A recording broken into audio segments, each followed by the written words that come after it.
සුබ දවසක් යාළුවනේ ඔයාලා හැමෝටම. ආදරයෙන් පිළිගන්නවා miracle universe hub YouTube channel එකට. අපේ channel එක law of attraction ගැන මේ වන විට අපේ channel එකට subscribersලා 1000ක් එකතු වෙලා තියෙනවා.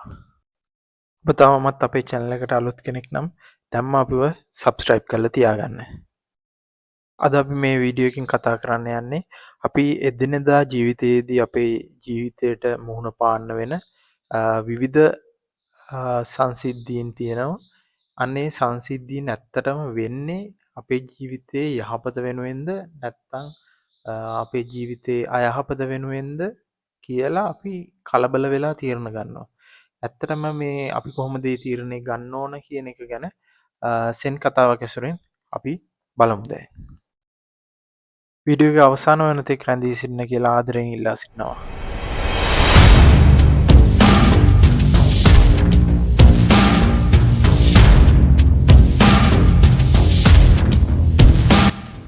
චීනයේ එක්තරා පැරණි ගම්මානයක වයසක ප්‍රඥාවන්ත ගොවි මහත්තයෙක් ජීවත් වුණා.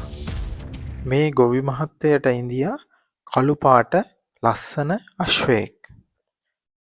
මේ ගොවි මහත්තයා හරිම ආදරේ මේ අශ්වයාට. ඔන්න එක දවසක් උදෑසන මේ ගොවි මහත්තයා ඇවිල්ලා එයාගේ අශ්වයා බලනකොට මේ අශ්වයා නැති වෙලා තිබ්බා. ඒ කියන්නේ ඒ අශ්වයා පැනලා ගිහිල්ලා තිබ්බා.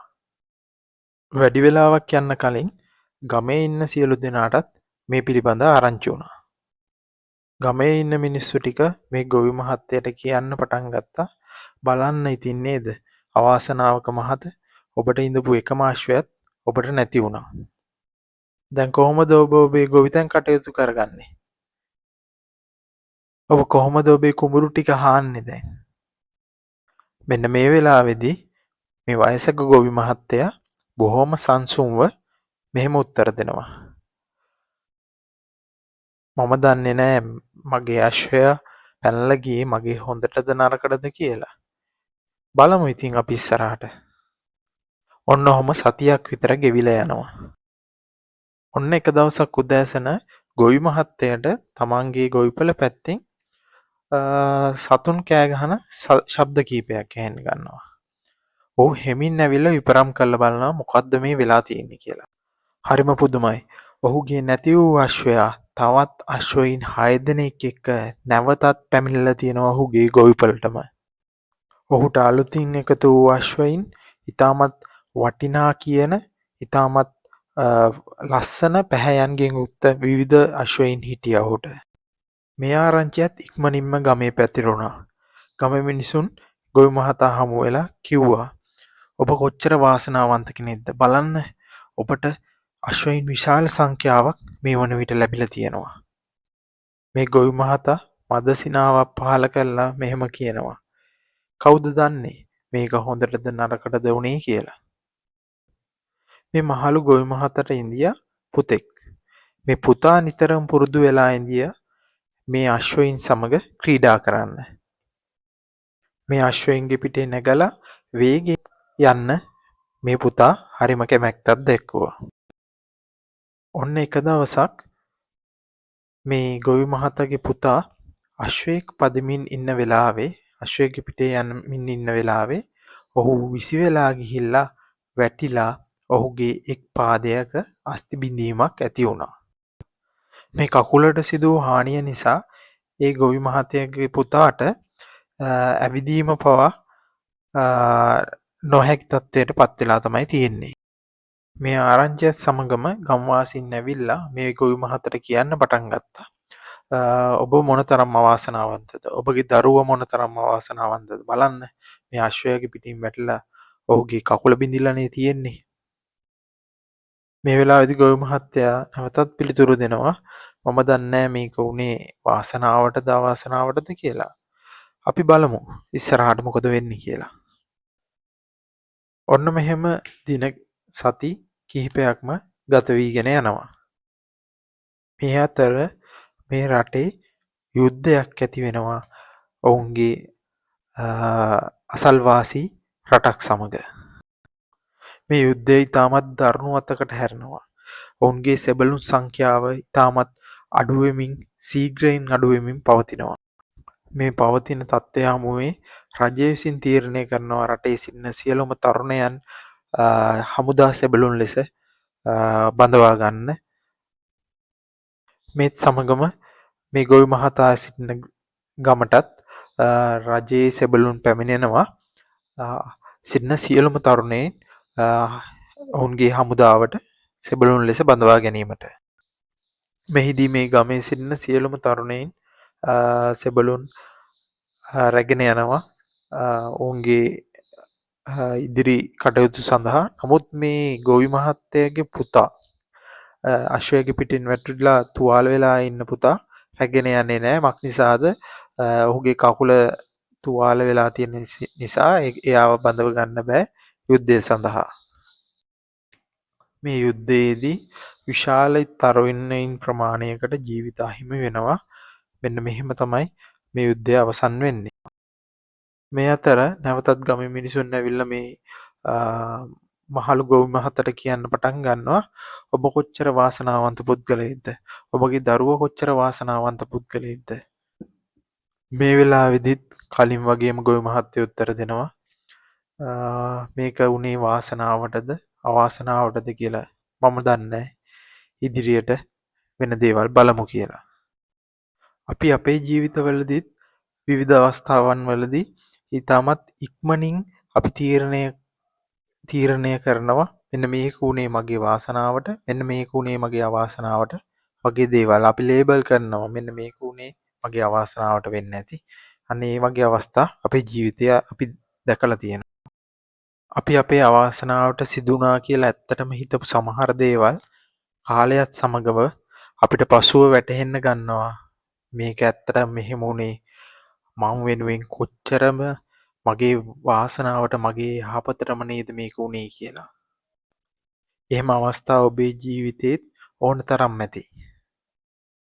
ජීවිතයේ විවිධ ගැටලු හැලහැප්පීම් වෙනකොට ඔබට ධනාත්මකව විශ්වාස කරන්න පුළුවන් මේ සියල්ල සිදුවන්නේ ඔබගේ ජීවිතයේ යහපත දියුණුව අභිවෘද්ධිය උදෙසාමයි කියලා.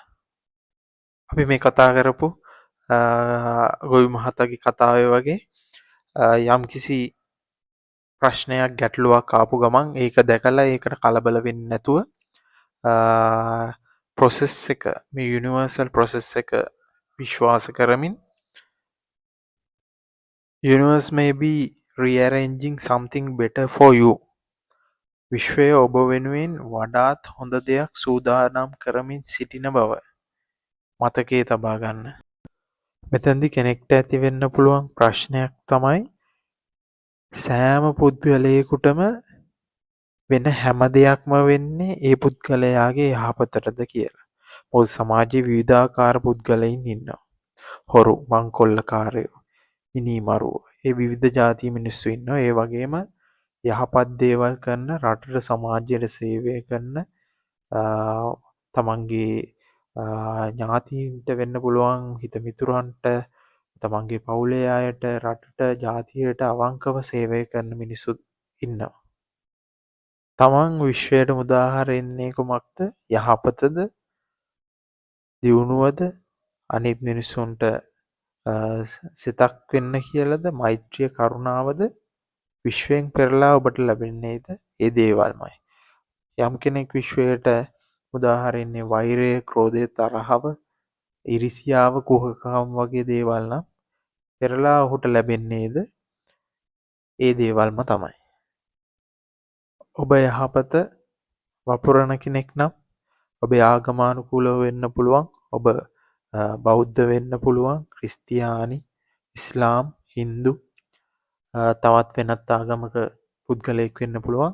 ඒ එක් පුද්ගලයා තමන්ගේ ආගමානුකූලව යහපත් දේවල් කරමින් රටට සමාජයට යහපත ලබා දෙමින් වැඩ කටයුතු කරනවා නම් එම පුද්ගලයාට අනිවාර්යෙන් බලාපොරොත්තු වෙන්න පුළුවන් විශ්වයෙන් ඔහුට යහපත සැලසෙන බව. ඒ වගේ පුද්ගලයන්ට අනිවාර්යෙන් පුළුවන් විශ්වාස කරන්න විශ්වයෙන් ඔබට ලබා දෙන සියලු දේ සිදුවන්නේ ඔබගේ යහපත දියුණුව වාසනාව අභිවෘද්ධිය වෙනුවෙන්මයි කියලා. අපි හිතමු යම් පුද්ගලයෙක් මේ වෙනතෙක් සමාජයට අයහපත වෙන දේවල්